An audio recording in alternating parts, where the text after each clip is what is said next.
सबसे पहले आपको बता दें कि वॉशिंगटन में आयोजित व्हाइट हाउस कॉरेस्पॉन्डेंस डिनर से ठीक पहले हुई गोलीबारी की घटना ने सुरक्षा व्यवस्था पर गंभीर सवाल खड़े कर दिए हैं। और ये कार्यक्रम वॉशिंगटन हिल्टन होटल में हो रहा था, जहां राष्ट्रपति डोनाल्ड ट्रंप अपनी पत्नी मेलानिया ट्रंप और उपराष्ट्रपति जेडी वेंस के साथ मौजूद थे। इस आयोजन के लिए एक मुख्य सभागार तैयार किया गया था, जहां सैकड़ों पत्रकारों, मंत्रियों और वरिष्ठ अधिकारियों की मौजूदगी थी। जानकारी के मुताबिक जिस बॉल रूम में राष्ट्रपति और अन्य महत्वपूर्ण लोग मौजूद थे, वहां प्रवेश के लिए हवाई अड्डे जैसी कड़ी जांच की व्यवस्था थी। सभी लोगों को सख्त तलाशी प्रक्रिया से गुजरना पड़ता है और इस हिस्से को सबसे सुरक्षित माना जाता है। इसके बाहर भी सुरक्षा बल तैनात रहते हैं, जिससे इसे राजधानी के सबसे सुरक्षित आयोजनों में गिना जाता है। और इससे पहले इस आयोजन में इस तरह की कोई घटना सामने नहीं आई थी।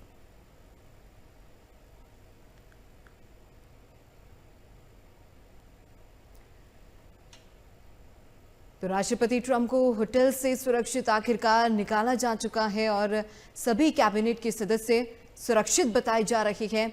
दरअसल डिनर पार्टी चल रही थी और उस समय फायरिंग हुई, 2600 लोगों की गैदरिंग थी। तो वहीं सुरक्षाकर्मी तुरंत एक्टिव हुए, मौके पर पहुंचे और आखिरकार सभी को सुरक्षित बाहर निकाला गया। तो ये 5 तस्वीरें आपको दिखा रही हैं। हमलावर को जो है गिरफ्तार किया जा चुका है। पूछताछ अभी लगातार जारी है और कई बड़े खुलासे होने की संभावना भी जताई जा रही है, क्योंकि आखिरकार किस मंशा से, किस इंटेंशन से इस हमलावर ने इस घटनाक्रम को अंजाम दिया, इसको लेकर कोई स्पष्टीकरण सामने नहीं आया है। लेकिन जल्द ही पूरे मामले का खुलासा कर दिया जाएगा। हालांकि ये 4 तस्वीरें आप और देख सकते हैं। स्टेज पर जब ट्रंप मौके पर मौजूद थे, होटल में फायरिंग हुई, गिरफ्त में हमलावर लिया जा चुका है, ट्रंप का रेस्क्यू किया गया किस तरीके से। तो टीम की तरफ से सभी कैबिनेट के सदस्यों का और मेहमानों को सुरक्षित बाहर निकाला जा चुका है, सभी सुरक्षित। वहीं अमेरिकी राष्ट्रपति डोनाल्ड ट्रंप की तरफ से प्रेस कॉन्फ्रेंस की गई व्हाइट हाउस से और जानकारी दी गई इस पूरे घटनाक्रम को लेकर। हालांकि सभी सुरक्षित है। प्रधानमंत्री नरेंद्र मोदी का भी सोशल मीडिया प्लेटफॉर्म एक्स पर पोस्ट सामने आता है और उन्होंने भी कहा है कि राहत की खबर है। अमेरिकी राष्ट्रपति डोनाल्ड ट्रंप, जेडी वेंस सभी सुरक्षित बताए जा रहे हैं। लेकिन अब कहा जा रहा है कि जिस शख्स को गिरफ्तार किया गया है, 31 वर्षीय उसकी उम्र बताई जा रही है, कैलिफोर्निया का वो रहने वाला है। लेकिन इसके अलावा आखिरकार उसकी मंशा क्या कुछ थी, क्यों उसने ये कदम उठाया, इसको लेकर जानकारी का खुलासा जल्द ही कर दिया जाएगा। लेकिन अभी पूछताछ की जा रही है। तो ये और तस्वीरें हम आपको दिखा रहे हैं इस पूरे घटनाक्रम को लेकर। इससे पहले भी अमेरिकी राष्ट्रपति डोनाल्ड ट्रंप की पर जो है हमले किए जा चुके हैं, लेकिन ये अमेरिकी राष्ट्रपति पर हमला नहीं था, बल्कि बॉल रूम में जब ये कार्यक्रम चल रहा था वहां एंट्री होना मुश्किल था। लेकिन इस हमलावर ने बॉल रूम के बाहर ही फायरिंग करनी शुरू कर दी। अफरा तफरी का माहौल देखने को मिला, लेकिन राष्ट्रपति डोनाल्ड ट्रंप समेत तमाम मेहमानों को बाहर निकाला गया सुरक्षा के तौर पर और एक पुलिसकर्मी के घायल होने की खबर भी सामने आई है।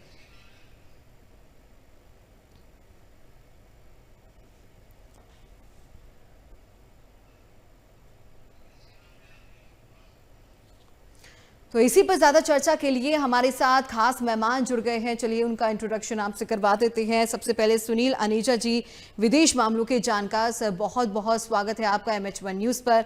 वहीं दूसरी तरफ हमारे साथ जुड़ गए हैं group captain retired UK Devnath ji, विदेश मामलों के जानकार। सर आपका भी MH1 न्यूज़ पर बहुत बहुत स्वागत है इस खास चर्चा में।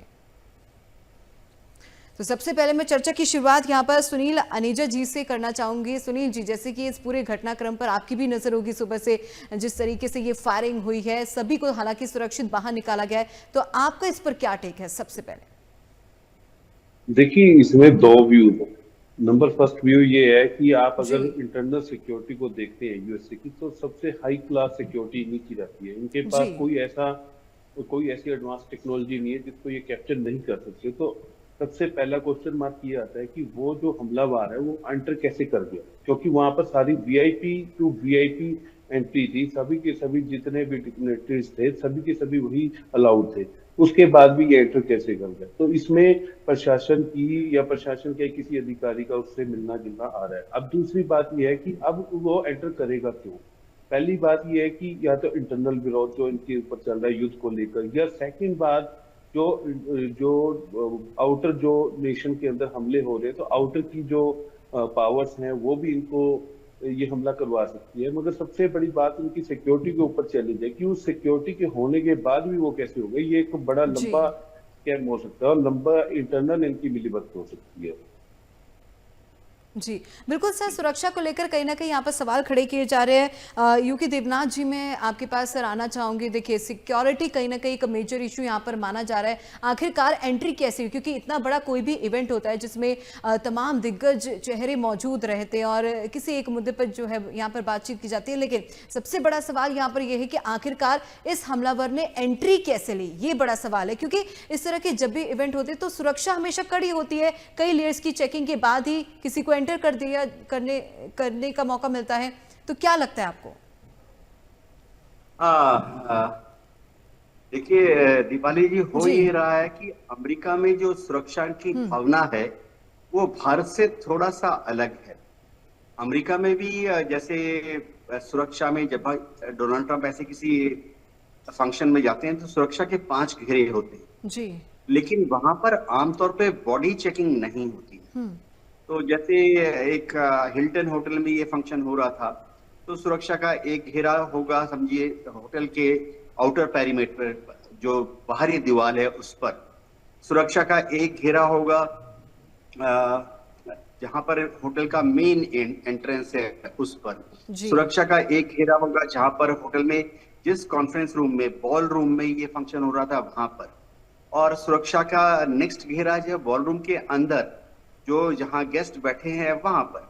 और सुरक्षा का सबसे इनर मोस्ट घेरा होता है जहां डोनाल्ड ट्रंप या जेडी वांस बैठे हुए हैं, उनके 5-10 फीट के विसिनिटी के अंदर। तो जैसे भारत में आप किसी वेन्यू में जाएंगे तो आपको अलग अलग जगह पे चेक किया जाएगा। डोर फ्रेम मेटल डिटेक्टर्स होंगे, हैंड हेल्ड मेटल डिटेक्टर्स होंगे। सबसे बड़ी बात है एक्सरे मशीन लगी होगी। अच्छा, भारत में अगर कोई वीआईपी मूवमेंट है Z+ सिक्योरिटी वाला, तो हो सकता है कि पुलिस पर्सनल जो है आपकी बॉडीली फ्रिस्किंग भी करे। अब ये जो बॉडी फ्रिस्किंग वाला मामला है, यानी जहां पुलिस वाले शरीर को टच करके पैट डाउन करते हैं, इसकी प्रथा अमेरिका में ज्यादातर नहीं है, खासतौर से वीआईपी इवेंट्स में। क्योंकि ऐसे इवेंट्स में दीपाली जी क्या होता है कि जितने लोग इनवाइटेड हैं सिर्फ बाई इनविटेशन से आते हैं और वो सब जाने पहचाने होते हैं। ये वॉशिंगटन डीसी के जो प्रेस के टॉप नॉच हैं उनको इनवाइट किया गया था। तो सभी लोग जाने पहचाने हैं, ये लोग हर रोज व्हाइट हाउस, कांग्रेस में घूमते ही रहते हैं, सबकी एक्रेडिटेशन कार्ड होती है, तो इतनी दिक्कत नहीं होती। दिक्कत यहाँ कहाँ हो गई कि होटल में जो बाकी गेस्ट थे, अब जो हमलावर है उसने उस होटल में चेक इन किया था एज ए प्राइवेट गेस्ट। अब देखिए भारत में क्या होता है, जब भी ऐसे वीवीआईपी ठहरते हैं तो कई बार तो पूरा का पूरा होटल ही खाली करा दिया जाता है। ये कॉन्सेप्ट अमेरिका में नहीं है। भारत में क्या होता है, कई बार वीवीआईपी अगर ठहराए तो पूरा का पूरा वह वाला फ्लोर जिसमें वीआईपी है या जिस फ्लोर में ये फंक्शन हो रहा है उस फ्लोर को खाली करा दिया जाता है। अमेरिका में ऐसा कल्चर है नहीं। तो इस हमलावर ने चेकिंग कर लिया था बतौर गेस्ट, जैसे होटल में कोई भी चला जाता है। उसके बाद वो जाहिर बात है कि होटल की लॉबी में, होटल के वरांडा में, सब जगह घूमने के लिए फ्री है। तो अमेरिका में एक और चीज जो है कि आमतौर पर जब चेकिंग की जाती है तो अब अजीब सा तरीका है, व्हाइट स्किन्ड लोगों को इतने शक की निगाह से आमतौर पर देखा नहीं जाता। कलर्ड लोग हैं जो कि बाहर से इमिग्रेशन करके आए हैं, उनको थोड़ा शक की निगाह से दिखा जाता है। तो दीपाली जी, अभी छन के डिटेल्स सामने आ रही हैं। एक चीज तो पक्की है कि इसमें सबसे बड़ा कारण ये था कि अमेरिका में सबको ही मोरलेस गन रखना अलाउ है। अगर किसी की उम्र 18 से ज्यादा है तो उनके कॉन्स्टिट्यूशन में गन रखना आपको कॉन्स्टिट्यूशन से अलाउ है। आपको कोई खास डॉक्यूमेंटेशन भी नहीं करनी पड़ती, आप बस जाइए अपना कोई भी सरकारी आईडी जैसे ड्राइविंग लाइसेंस दिखा दीजिए जी, वोटर आईडी कार्ड दिखा दीजिए और आप ये एक गन खरीद सकते हैं। तो आस्ते आस्ते अमेरिका में गन कंट्रोल जो नियम है उनको भी शायद सोचना पड़ेगा। जी जी, बिल्कुल सर, क्योंकि गन कल्चर करने का एक बड़ा फैक्टर यहाँ पर माना जा रहा है, जिसका मिसयूज कहीं ना कहीं इस लॉ का कह सकते हैं इलीगली तौर पर किया जा रहा है। और एक एग्जांपल हम साफ तौर पर भी देख सकते हैं। ठीक है सर, मैं आपके पास वापस लौटूंगी। यहाँ पर मैं सुनील जी के पास आना चाहूँगी। सुनील जी, जैसे कि कहा जा रहा है, सर की तरफ से कहा गया है कि गन कल्चर एक बड़ा फैक्टर है यहाँ पर कहीं ना कहीं, और ये भी समझना चाहेंगे कि क्या इलेक्शन के लिहाज से भी इस चीज़ को देखा जा सकता है, इस पूरे सिनेरियो को, क्योंकि अमेरिका में इलेक्शन होने। जी देखिए, गन कल्चर वहां पर आज से नहीं है, गन कल्चर वहां पर बहुत टाइम पहले से है। वहां पर जी, जो हम गन कल्चर है, आप किसी भी कंट्री से उठा के देख लो, काफी एडवांस है। वहां पर गन रखना प्रायोरिटी बेशक हो, वहां पर क्राइम रेट देख लो या किसी भी लिहाज से आप देखोगे तो वहां की सिक्योरिटी भी बहुत मजबूत है। अगर आप वहां देखोगे कि सिक्योरिटी के अंदर भी देखोगे तो एडवांस उनके जो कैमरे हैं मिनट काफी ही कम समय के अंदर, वो शॉर्ट टाइम के अंदर स्कैन कर लेते हैं। मेटल डिटेक्टर काफी दूर से ही डिटेक्ट कर लेते हैं, काफी काफी दूरी से भी, कि यहाँ मेटल चल रही है, इस तरीके से चल रही है। और इस टाइप की मीटिंग के अंदर ये गन डिटेक्टर या किसी भी तरह का मेटल डिटेक्टर ऑटोमेटिक ही इनके पास रहता है। आप देखोगे कि किसी भी सिक्योरिटी के अंदर देखोगे कि इनके पास जितने भी सिक्योरिटी वाले होते हैं उनके पास एडवांस टाइप के सभी स्कैनर होते हैं। इवन उनको जो चश्मे दिए जाते हैं वो उनके अंदर भी स्कैनर रहते हैं। उनके ऊपर उनके पास खुद के भी पर्सनल स्कैनर रहते हैं, ताकि दूर से उनको पता लग जाता है कि कौन किस टाइप की मेटल उनके पास आ रही है, किस टाइप की उनके ऊपर यूज हो सकता है। नंबर सेकंड थिंग, अगर आप इलेक्शन की बात देखेंगे तो जो ये टारगेट किया गया सिर्फ ट्रंप को किया गया, डेलीगेशन के अंदर किसी को भी लॉस करने की कोशिश नहीं की गई।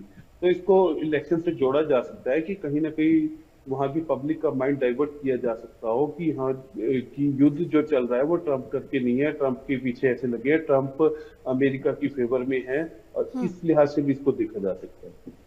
जी, ठीक है। यूके देवनाथ जी, मैं आपके पास यहाँ पर आना चाहूँगी। देखिए, ऐसे इवेंट जो है अमेरिका में या दुनिया भर में अक्सर होते हैं, लेकिन इस तरह के इवेंट, इस तरह की घटना भविष्य में ना हो तो किस तरह के प्रोटोकॉल्स होने चाहिए? हाँ दीपाली जी, बहुत ही महत्वपूर्ण सवाल है। जी, अमेरिका में अगर आप देखें तो पिछले 100 साल में कम से कम 3 राष्ट्रपति और उपराष्ट्रपति या हायर लेवल डिग्नेटरीज की इस तरह से मृत्यु हुई है। अमेरिका में डोनाल्ड ट्रंप का ही अगर हम देखें तो जब वो इलेक्शन लड़ रहे थे बतौर प्रेसिडेंशियल कैंडिडेट, तब भी उनके ऊपर हमला हुआ था जब गोली फायर हुई थी और वो उनके कान में छेद करके चली गई थी। बिल्कुल सर। उसके बाद पिछले साल भी एक वाकया हुआ था जब वो गोल्फ खेलने गए थे और जी, गोल्फ जहां गोल्फ कोर्स है उसकी जो वॉल है, आउटर पेरीमीटर एज के पीछे एक बंदा छुपा हुआ था बंदूक लेकर। अब अमेरिका की जो FBI है उसके मातहत जो स्पेशल सिक्योरिटी फोर्सेस वाले होते हैं, इनकी जिम्मेवारी है डोनाल्ड ट्रंप की सिक्योरिटी को बरकरार रखना। अब सीक्रेट सर्विस में जो आते हैं ये चुन चुन कर बहुत ही हाईली ट्रेन्ड, हाईली मोटिवेटेड होते हैं। दिक्कत कहाँ आ रही है? दिक्कत ये आ रही है कि जब वहां पर एक अजीब सा माहौल होता है कि इंट्रूसिव चेकिंग नहीं कर सकते, कि जब आप किसी को चेक कर रहे हैं तो चेकिंग प्रोसेस जो है बहुत ही जेंटिल होता है, बहुत ही सहज तरीके से किया जाता है। किसी को लगना नहीं चाहिए कि घुस घुस के उसकी तलाशी ली जा रही है। तो जैसे हमारे यहाँ आप देखेंगे होटल में अगर आप किसी जाएंगे तो आउटर गेट से ही वो कहता है कि डिक्की खोलो, बोनट खोलो। मैं नॉर्मल गेस्ट की बात कर रहा हूँ क्योंकि ये जो बंदा है ये शायद उस होटल में चेक इन कर चुका था बतौर नॉर्मल गेस्ट एक कमरे में। तो जैसे भारत में आप एक 5 स्टार होटल में जाएंगे तो बाहर से ही चालू हो जाता है कि डिक्की खोलो, बोनट खोलो। फिर एक वो आप देखेंगे एक मिरर को गाड़ी के नीचे घुसा देते हैं, गाड़ी के नीचे तो बॉम्ब फिट नहीं है। इस तरह का जो कल्चर है वो अमेरिकन 5 स्टार होटल्स में है नहीं, अमेरिका में कहीं पर भी नहीं है। वहां पर ज्यादातर जो अप्रोच है वो है कि पहले आप पर यकीन किया जाता है, उसके बाद अगर कुछ शक के दायरे में नजर आता है तभी ज्यादा चेकिंग की जाती है। लेकिन हाँ, जो अगर आप कलर्ड हो, ब्लैक हो, येलो स्किन्ड हो, जैसे भारतीय मूल के लोग हैं, पाकिस्तानी मूल के लोग हैं, उनको डेफिनेटली वो लोग 2 बार चेक कर लेते हैं। जो इमिग्रेशन चेक के लिए जाते हैं, जैसे वहाँ पे आइस है, इमिग्रेशन एंड कस्टम्स एनफोर्समेंट, वो तो विदेशियों को, एशिया से आए हुए विदेशियों को या अफ्रीका से आए हुए विदेशियों को तो वो जूता खुलवा के भी चेक कर लेते हैं। लेकिन इसी तरह की चेकिंग वो व्हाइट स्किन्ड लोगों के साथ नहीं करते हैं। ये एक साइकोलॉजिकल वीकनेस ही कह लें, उनमें है। जी। अब सुनील जी के पास मैं यहाँ पर आना चाहूंगी। सुनील जी, आपसे जानना चाहेंगे इसका इलेक्शन पर कितना प्रभाव पड़ सकता है? अमेरिका में इलेक्शन होने अब कुछ ही महीनों बाद। जी देखिए, इसमें सबसे बड़ी जो जो सबसे ज्यादा की पॉइंट है वो सोचने वाला ये है कि जो वहां पर जिसने अटैक किया है उसको पकड़ा गया और उसके पास जो वेपन मिला है वो हायर वेलोसिटी का नहीं है। It means he is not a professional. अगर अगर उसको ये काम करना होता तो उसके पास वेपन भी प्रोफेशनल ही होता। उसके पास जो वेपन है वो वेपन की रिकवरी भी प्रोफेशनल वे में नहीं हुई है, प्रोफेशनल वेपन नहीं है उसका। तो ये बड़ी बात सोचने वाली है। अगर वो प्रोफेशनल नहीं है तो it means it is not a inspired attack. तो ये इंटरनल अटैक हो सकता है और इलेक्शन के ऊपर ये इनडायरेक्टली और डायरेक्टली इफेक्ट करेगा ताकि जनता का भी माइंड को डाइवर्ट किया जा सकता है। अब दो तरीके हैं इसके। नंबर फर्स्ट थिंग, अगर ये अटैक ऑपोजिशन ने करवाया, अगर ऑपोजिशन ने करवाया होता तो भी इसके पास प्रोफेशनल वेपन का मिलना जरूरी था। अगर ये प्रोफेशनल वेपन से ही करता, इसकी जो आप वेलोसिटी देखोगे, जो इनके बुलेट्स हैं उनकी वेलोसिटी का हिसाब देखोगे तो, और दूसरी बात इसका निशाना नहीं चूक सकता था। और यहाँ पर किसी भी एंगल में आप देखोगे कि ये प्रोफेशनल नहीं दिख रहा है, तो इलेक्शन के ऊपर इंडायरेक्टली फुली इफेक्ट इसका जाने वाला है। आप देखोगे कि सिंपैथी फैक्टर को कहीं ना कहीं माइग्रेट किया जाएगा। जी जी बिल्कुल। यूके देवनाथ जी, सर मैं आपके पास यहाँ पर आना चाहूँगी। देखिए, इससे पहले भी कई बार जो है आपने जैसे कि थोड़ी देर पहले ही जानकारी दी कि ट्रंप के ऊपर कई बार जो है हमले किए जा चुके हैं, एग्जाम्पल भी आपने यहाँ पर दिया है। तो क्या आपको लगता है कि ये प्लान्ड था पूरा हमला, ये जो फायरिंग होना, ये सब? जी, आपको लगता है सर? जी हाँ दीपाली जी, इसमें कोई शक नहीं है कि गनमैन ने प्लान करके ही ये हमला किया है। अब आगे लग रहा है फिलहाल कि वो किसी ग्रुप, पॉलिटिकल ग्रुप, किसी विचारधारा से या किसी आतंकवादी ग्रुप से, या कुछ लोग जैसे कह रहे हैं कि ईरान से कनेक्टेड है क्या, ऐसा लग नहीं रहा। फिलहाल जितने इंडिकेशन आए हैं, लगता है कि साइकोलॉजिकली डिस्टर्ब्ड पर्सन था और उसने, जैसे कहा, हम कहते हैं लोन वुल्फ अटैक, यानी उसने खुद ही हथियारों का बंदोबस्त किया, उसने खुद ही अपने को प्रेरित किया, सेल्फ मोटिवेटेड लग रहा है। अब उसका कारण क्या था वो तो उसके साइकियाट्रिक इवोल्यूशन के बाद ही पता लगेगा। काफी रीजन हो सकते हैं। देखिए, अमेरिका में क्योंकि ये व्हाइट स्किन्ड व्यक्ति है तो खोज का जो दायरा है वो थोड़ा ज्यादा स्पेसिफिक हो जाता है, बहुत ज्यादा ढूंढने की जरूरत नहीं है। कई बार क्या होता है कि व्हाइट स्किन लोग अमेरिका में थोड़ा ज्यादा उत्तेजित हो जाते हैं, क्योंकि उन, समझिए किसी को लग रहा है कि डोनाल्ड ट्रंप क्यों युद्ध लड़ रहे हैं ईरान में। ये बंदा पेशे से प्रोफेशनल टीचर था, तो एकेडमी के लिए ओरिएंटेड है। और कई बार क्या होता है कि एकेडमिकली ओरिएंटेड लोग जो हैं थोड़ा मानसिक दृष्टि से ज्यादा एक्टिव होते हैं, तो हमेशा दुनिया में किसी भी कार्रवाई को सच या गलत के चश्मे से देखते हैं। तो हो सकता है कि डोनाल्ड ट्रंप के ईरान युद्ध से यह जरा खफा था। जैसे कि अमेरिका में काफी लोग थोड़ा सदमे में हैं कि डोनाल्ड ट्रंप इस युद्ध को लड़ क्यों रहे हैं। एक और कारण हो सकता है कि अमेरिका में कुछ लोग इसलिए भी थोड़ा नाराज हैं, स्पेशली जो सेंट्रिस्ट लोग हैं या लेफ्ट ऑफ सेंटर लोग हैं अमेरिका में, कि वहां पर इमिग्रेशन के को इतना ज्यादा कंट्रोल क्यों किया जा रहा है। सर, रेसिज्म आप कहना चाह रहे हैं एक बड़ा मेजर फैक्टर हो सकता है? दीपाली, इसमें कोई शक नहीं है कि मागा का प्रोग्राम जब डोनाल्ड ट्रंप ने लॉन्च किया तो थोड़ा व्हाइट स्किन लोगों का सपोर्ट था उसमें। अब होता क्या है, रेसिस्ट मनोभावना वहां पर ऑफिशियली है। अगर आप देखें पिछले 3 महीने से आइस जो है वहां पर, इमिग्रेशन एंड कस्टम्स एनफोर्समेंट, वो बेधड़क लोगों के घर में जा रही है, उनके घरों के दरवाजे तोड़ के अंदर घुस रही है। शक होने पर लोगों को रास्ते में रोका जा रहा है आइस के एजेंट्स द्वारा, और विगरस तलाशी लेने के बाद उनको कस्टडी में लिया जा रहा है। तो इससे भी काफी लोग आहत हैं। तो अलग अलग कारण हो सकते हैं, लेकिन अभी तक यही लग रहा है कि लोन वुल्फ अटैक था, और क्यों मानसिक दृष्टि से ये आदमी भ्रमित होकर इसने ऐसा फैसला। दीपाली, एक सेंटेंस बोलता हूँ। बिल्कुल सर। अच्छा हुआ वो कॉन्फ्रेंस हॉल में जो बॉल रूम था जिसमें डिनर हो रहा था, सब पत्रकार लोगों को बुलाया हुआ था, और सारे एफिलिएटेड पत्रकार होते हैं, रजिस्टर्ड होते हैं व्हाइट हाउस में, बिल्कुल सिक्योरिटी क्लियरेंस होते हैं। वहां पर ये नहीं पहुंचा। इसको होटल की जो, जैसे हम होटल में जहां उतरते हैं कार से और फिर सेंट्रल लॉबी में एंटर करते हैं ना, हम होटल में उतरते हैं, वेले को अपना वेले पार्किंग के लिए कार दे देते हैं, फिर फर्स्ट चेक इन जहां होता है, जहां हम होटल के सेंट्रल लॉबी में घुसते हैं, वहीं पे इसको धर दबोचा गया। अगर आप देखें वीडियो को ध्यान से, एक तो वो है जहां डोनाल्ड ट्रंप थे, वो बॉल रूम डिनर के लोगों से खचाखच भरा हुआ है। मतलब वहां पे जो लोग थे वो, और जाहिर बात है वहां 1 घंटा पहले से बैठे हुए थे, खचाखच भरा हुआ है, डिनर करीबन सर्व होने वाला था।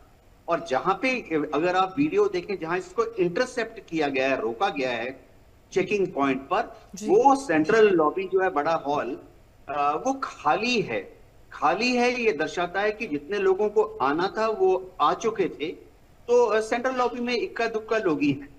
तो ऐसा नहीं है कि ये होटल के एंट्रेंस से बॉल रूम तक पहुंच गया था। बॉल रूम अभी भी 200 फुट दूर था। जी जी, ठीक है सुनील जी, मैं आपके पास यहाँ पर आना चाहूंगी। एक आइडियोलॉजिकल डिफरेंस यहाँ पर हो सकता है फैक्टर, आपको लगता है? बिल्कुल बिल्कुल बिल्कुल जी, there can be a lot of differences between their ideologies। देखो, आप किसी भी तरीके से अगर आप देखोगे कि एक तरफ से हमारे जो शूटर है वो कहीं से भी प्रोफेशनल नहीं दिख रहा है कि वो उसने प्रोफेशनल अटैक किया हो।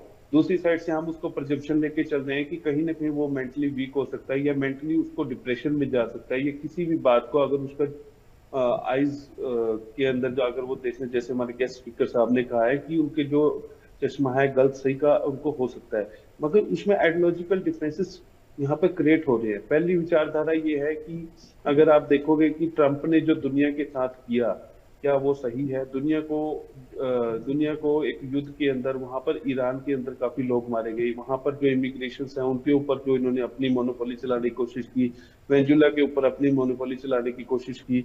तो कई बार किसी की आइडियोलॉजी यहाँ से हर्ट हो सकती है, उनको भी लगता है कि ये ट्रंप गलत कर रहा है, ट्रंप अमेरिका को भी गलत डायरेक्शन में लेके जा रहा है, तो उसको रोकने के लिए आइडियोलॉजी हो सकती है। जैसे आप देखोगे कि गांधी जी को नथुराम गोडसे ने गोली मारी थी, तो नथुराम गोडसे की आइडियोलॉजी इस पॉइंट पे बिल्कुल गलत थी, बिल्कुल उनके खिलाफ थी कि गांधी जी इस तरीके से काम ना करें। मगर आप पीछे से बैकग्राउंड उठा के देखेंगे, काफी व्यूज में वो गांधी जी की आइडियोलॉजी के साथ भी रहा, मगर ये आइडियोलॉजी जब नहीं मिली थी तो उनको काफी शौक लगा और उन्होंने गांधी जी के ऊपर अटैक भी किया था। तो यहाँ भी ये सीन हो सकता है कि उनको कोई विचारधारा उनकी ना मैच कर रही हो, उनको लगता हो कि ये देश को हित में नहीं आओ, इसको रोकना जरूरी है, तो ये हो सकता है, आइडियोलॉजी डिफरेंसेस हो सकते हैं। जी यूके देवनाथ जी, मैं आपके पास यहाँ पर आना चाहूंगी। आपको लगता है कि ये पॉसिबिलिटी है इस चीज की, पब्लिसिटी स्टंट ये हो सकता है? आपको लगता है ऐसा, क्योंकि इलेक्शन है और कहीं ना कहीं जो पॉपुलैरिटी है वो कहीं ना कहीं कम हुई है राष्ट्रपति डोनाल्ड ट्रंप की, पॉसिबिलिटी है, आपको लगता है ऐसा?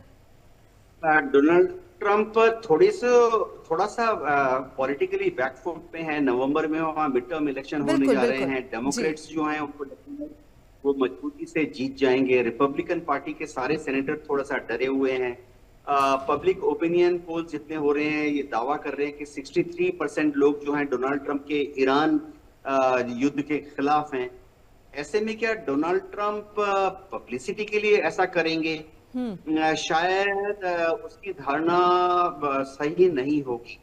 देखिए, अमेरिका में होता क्या है कि गन का इस्तेमाल बहुत कॉमन है।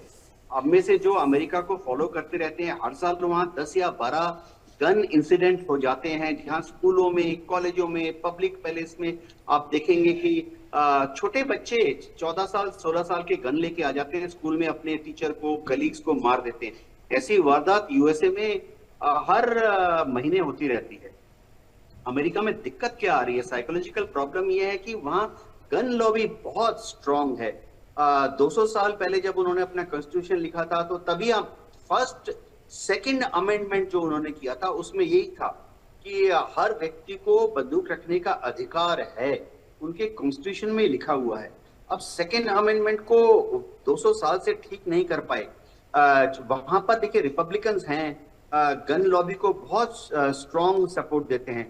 वहां पर अमेरिकन राइफल एसोसिएशन है, बहुत ही रिच एसोसिएशन है, वो मिलियंस डॉलर से फंडिंग करते हैं रिपब्लिकन पार्टी कैंडिडेट्स के। और तो और डेमोक्रेट्स भी खुलकर कभी गन लॉबी के अगेंस्ट बोलते नहीं है, क्योंकि गन लॉबी बहुत डोनेशन देती है, फंडिंग करती है डेमोक्रेट्स को भी।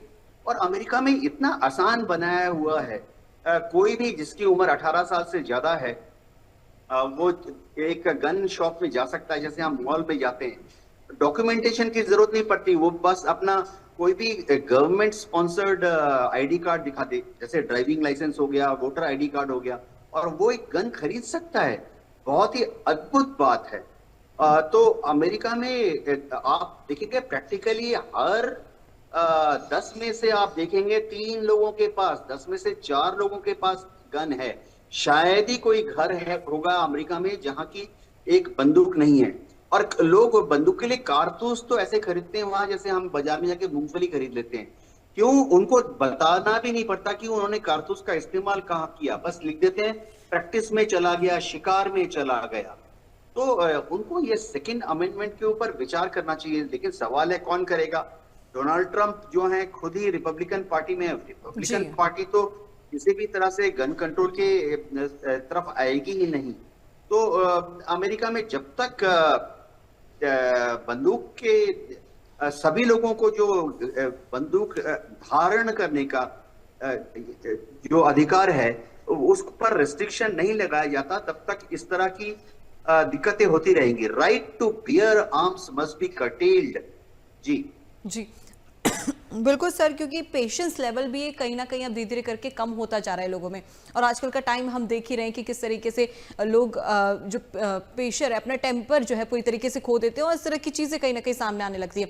सुनील जी, मैं आपके पास यहाँ पर आना चाहूँगी। गन कल्चर का जिक्र आज के समय में सबसे ज़्यादा हो रहा है। हालांकि आपने बताया कि गन कल्चर जो है अब से नहीं है, कई सालों पुराना ये कल्चर फॉलो होता हुआ आ रहा है, लेकिन इस चीज़ को कैसे खत्म किया जा सकता है? क्या पॉसिबिलिटी लगती है आपको? देखिए, गन कल्चर को खत्म नहीं किया जा सकता, क्योंकि अभी हमारे गेस्ट स्पीकर साहब ने कोई रास्ता होगा जिस वजह से गन का इस्तेमाल कम हो? क्योंकि जैसे फॉर एग्जांपल इंडिया में या फिर और किसी कंट्री में भी गन का इस्तेमाल हम जैसे लोग इजीली नहीं कर सकते, वो एक स्पेसिफिक ग्रुप ऑफ पीपल ही कर सकते हैं। जी देखिए, आप देखिए कि इस कल्चर को आप एनालाइज करके देखिए कि वहां पर जो freedom to cap the weapons है वो वहां पर देखिए और यहाँ पर देखिए। हम गन को कल्चर को वहां खत्म नहीं कर सकते, पर प्रोविशन मैनर में हम लेके जा सकते हैं। लाइक हमें गन किस वेलोसिटी की गन किसको देनी है, एज को डिसाइड किया जाए कि इस एज से कम को हम नहीं देंगे। अगर 18 चल रही है तो आप उसको 21 कीजिए, क्योंकि आप देखेंगे कि वहां के लोगों के अंदर आप देखेंगे कि जब गन बच्चों को स्टार्टिंग से दे दी जाती है तो उनका जो मेंटल डेवलपमेंट होता है गन के साथ एक बड़ा फ्रेंडली होता है। उनको लगता है कि गन चलाना कोई बहुत बड़ी बात नहीं है, अगर किसी को लग भी गई, किसी को शॉट भी हो गया तो कोई खास बात नहीं है। उनके मन में वो एक डर नहीं होता, और उस डर को क्रिएट तभी किया जा सकता है जब वहां पर लॉज को स्ट्रॉन्ग किया जाए, वहां पर जो मेच्योरिटी लेवल उनका बढ़े। आप 21 साल से कम गन देना भी अलाउड ना हो। और सेकंड थिंग, जो स्पेसिफिक क्लास वाली बात आती है, वहां पर प्रोफेशन देखकर गन दी जाए। जिसको जरूरत हो सिर्फ उसको गन दी जाए, जिसको जरूरत नहीं है उसको गन ना दी जाए। और गन कितनी देनी है, सबसे बड़ी बात है। वेपन कितना किसको अलाउड किया जाना चाहिए।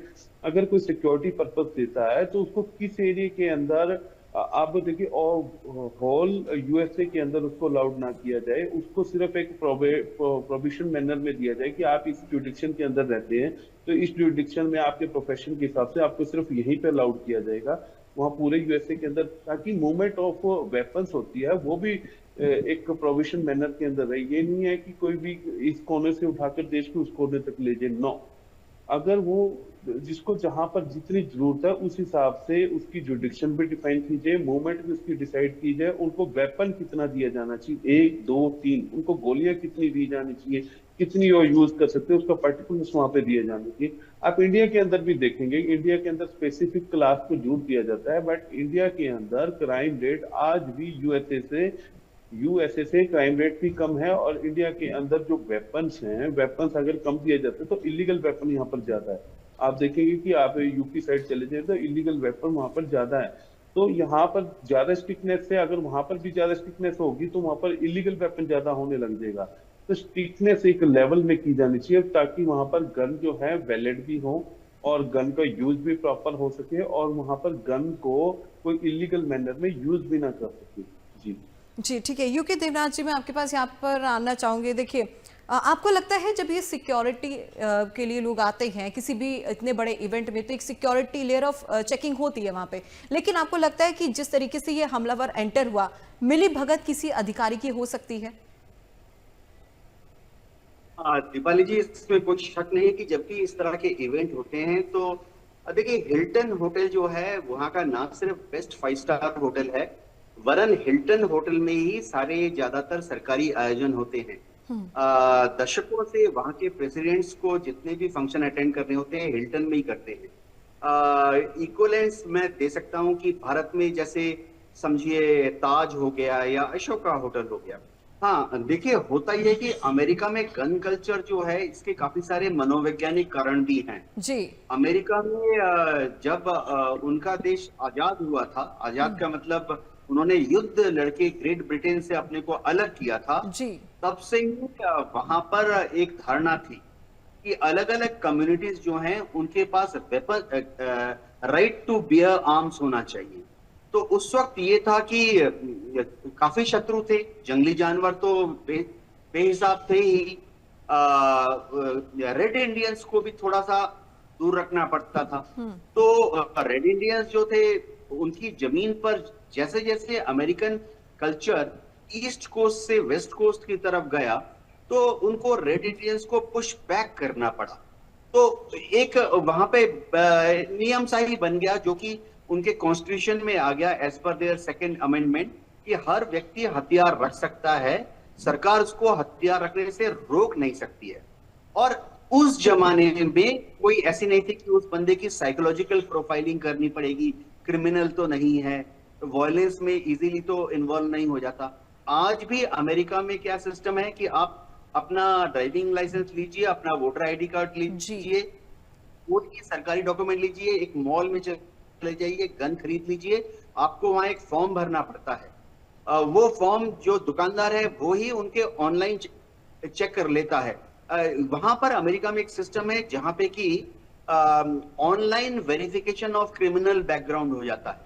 तो उसमें जो जिसने आप पुलिस भी वेरीफाई नहीं करती है, जिस दुकानदार ने आपको गन दिया है वो ही ऑनलाइन लॉग इन करके चेक कर लेता है कि आप क्रिमिनल तो नहीं है, आपका कोई वायलेंस का रिकॉर्ड तो नहीं है, क्या आप डोमेस्टिक वायलेंस में इन्वॉल्व हैं। तो अगर कुछ नहीं मिलता है तो फिर वो सिर्फ इतना लॉग करता है कि नो क्रिमिनल बैकग्राउंड फाउंड। एक और चीज अमेरिका में बहुत ही अद्भुत है कि आप low power, high powered, automatic, semi automatic gun खरीद सकते हैं। और तो और अमेरिका में आप ऐसे भी गन खरीद सकते हैं जिनमें की दूरबीन लगी हुई है। तो यानी ऐसे वाली व्यवस्था भारत में तो हमारे यहाँ स्पेशल पुलिस या स्पेशल आर्मी को ही दी जाती है, जहां पे कि दूरबीन के साथ आप स्नाइपर फायर कर सकते हैं। लेकिन देखिए, डोनाल्ड ट्रंप पर हमला हुआ, उसने हमला किया था 800 मीटर की दूरी से और उसने इतना एक्यूरेट फायर किया था जब वो प्रेसिडेंशियल कैंडिडेट थे कि वो उनके कान को भेदते हुए निकल गई। यानी उसने बड़ा ही एक्यूरेट दूरबीन के साथ फायर किया। तो इस तरह की जो टेलीस्कोप हैं भारत में तो इनको मिलिट्री गेट में शामिल किया जाता है। और जो राइफल माउंटेड होती है उसका जो जिस डिवाइस से इस टेलीस्कोप को अटैच किया जाता है गन के ऊपर, वो बिक्री ही नहीं होता भारत में, आप खरीद ही नहीं सकते, क्योंकि सिर्फ पुलिस और आर्मी को अलाउ है वो अटैचमेंट क्लिप खरीदने का। तो उनका जो कल्चर है वो थोड़ा अद्भुत है। आप देखिए पिछले 1 साल में वहां कम से कम 10 स्कूल्स में और कॉलेजेस में इंसिडेंट हो चुके हैं जहां 12 साल 14 साल के बच्चे गन लेके गए, उन्होंने अपने टीचर को और अपने क्लासरूम में जो दूसरे साथी हैं स्टूडेंट्स उनके ऊपर फायरिंग कर दी। तो अद्भुत देश है अमेरिका जी। बिल्कुल सर, ऐसी चीजें अमेरिका में देखने को मिलती है। गन कल्चर जैसा जो रूल है वो शायद किसी और देश में भी नहीं, इंडिया में तो है ही नहीं, लेकिन उसके अलावा भी कई ऐसे देश हैं जहां पर रूल्स एंड रेगुलेशन बहुत ज्यादा स्ट्रिक्ट है, खासतौर पर बच्चों को लेकर अगर देखा जाए तो इस तरह की चीजें कम ही देखने को मिलती है सिवाय अमेरिका के। ठीक है सर, मैं आपके पास वापस लौटूंगी। सुनील जी, मैं आपके पास यहाँ पर आना चाहूंगी। ये जो पूरा इंसिडेंट हुआ है सर, कल देर रात में कार्यक्रम जिस तरीके से हुआ, फायरिंग हुई और ये सब चीजें, इसको हम क्या उससे इलेक्शन के साथ साथ वॉर से भी जोड़कर देख सकते हैं, आपको लगता है? क्योंकि जब से ये महायुद्ध की शुरुआत हुई है, यूएस और ईरान के बीच में जिस तरीके से तनातनी कहीं ना कहीं बढ़ी हुई है और बातचीत को लेकर भी सवाल उठ रहे हैं, बहुत सारी चीजें से सामने आ रही है, आपको लगता है वॉर से हम जोड़कर देख सकते हैं इस चीज को? जी बिल्कुल। मेरे जो पहले पीछे 2 शो पहले भी यही बात चली थी कि आने वाले फ्यूचर के अंदर इजराइल और यूएसए वर्सेस ईरान के अंदर अगर आप युद्ध को देखेंगे तो अमेरिका सेकंड प्रायोरिटी पे आने लग जाएगा, धीरे धीरे ईरान फर्स्ट प्रायोरिटी पे आने लग जाएगा। आज वो समय आ चुका है, आप देखेंगे कि माइंड को डाइवर्ट किया जा रहा है किसी भी तरीके से, ताकि जो इंटरनल पॉलिटिक्स का मुद्दा हाईलाइट हो मीडिया के अंदर, और जो वार फर्स्ट प्रायोरिटी पे ईरान वर्सेस यूएसए था, आज वो ईरान वर्सेस धीरे धीरे आप समय दोबारा देखेंगे कि वो इजराइल होने वाला है, और ईटीसी के अंदर एक्सेट्रा के अंदर जो है यूएससी के अंदर नाम धीरे धीरे रिसाइल होने लग जाएगा। आप देखिए कि आप जो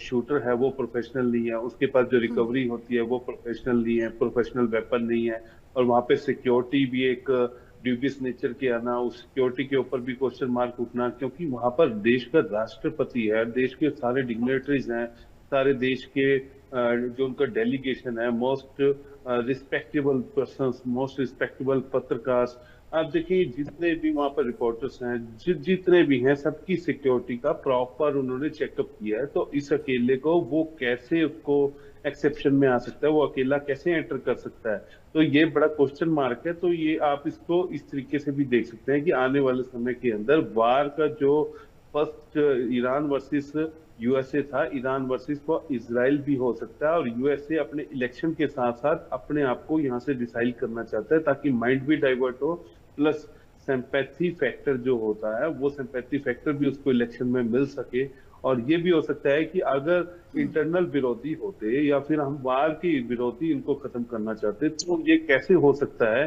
कि वहां के जो शूटर है उसके पास प्रोफेशनल वेपन का ना मिलना, प्रोफेशनल उसका निशाना ना लगना, या प्रोफेशनल निशाना अगर वो लगता भी है तो बिल्कुल जैसे मेरे गेस्ट स्पीकर ने बताया कि बिल्कुल कान के पास से निकलती है, तो वो कान के पास से कैसे पॉसिबिलिटी हो सकती है? वो प्रोफेशनल आदमी का निशाना बिल्कुल स्टिक जाता, तो हम इसको उस तरीके से भी जोड़ सकते हैं। जी सर, एक चीज और मैं जानना चाहूंगी, एप्स्टीन फाइल से भी माइंड डाइवर्ट करना एक मेन रीजन ये भी हो सकता है, पॉसिबिलिटी लग रही है? क्योंकि बहुत सारे ऐसे मुद्दे हमने अभी तक डिस्कस किए, एप्स्टीन फाइल एक रह गया था, लग रहा है पॉसिबिलिटी है सर?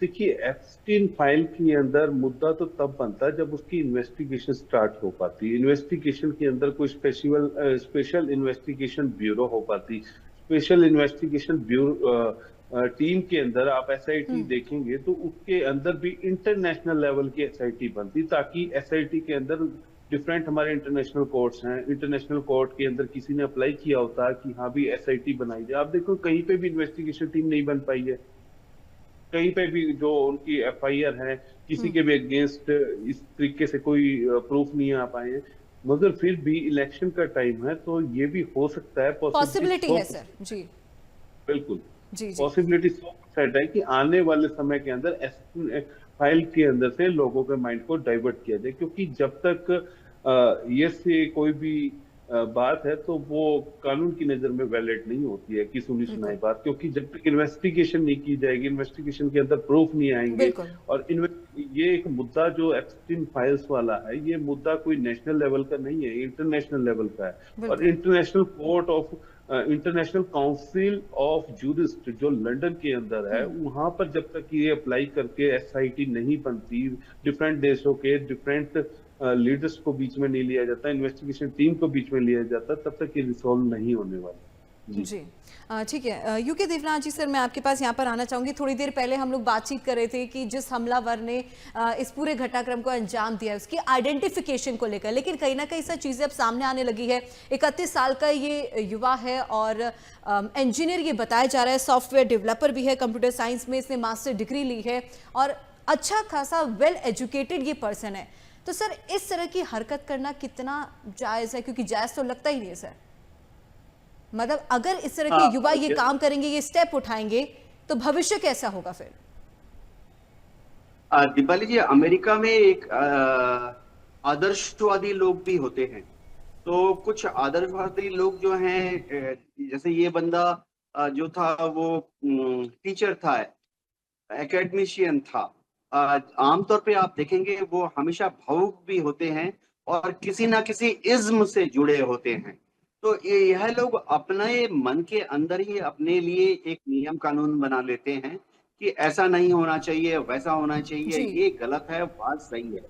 अब तो इसकी जब साइकोलॉजिकल प्रोफाइलिंग की जाएगी तभी पता लगेगा कि किस हीन मनोभावना से ये प्रेरित हुआ इस तरह की घटना को अंजाम देने के लिए। लेकिन अमेरिका में कुछ चीजें बहुत ही निहित हैं।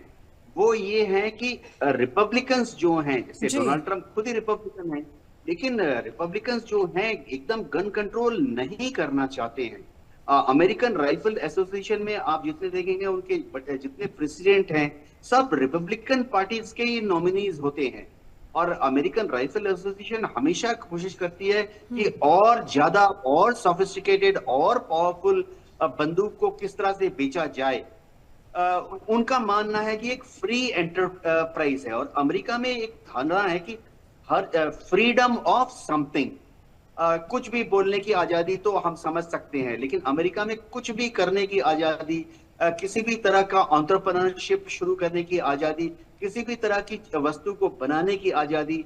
आप वहां देखेंगे कि ये गन कंट्रोल लॉबी क्यों नहीं काम करती है, क्योंकि वहां का जो वेपन प्रोड्यूसिंग इंडस्ट्री है वो भी इंकरेज करता है। एक रीजन वैसे मैं डिफेंस में था, बता दूं कि बेहतरीन बंदूकें अमेरिका में क्यों बनती हैं।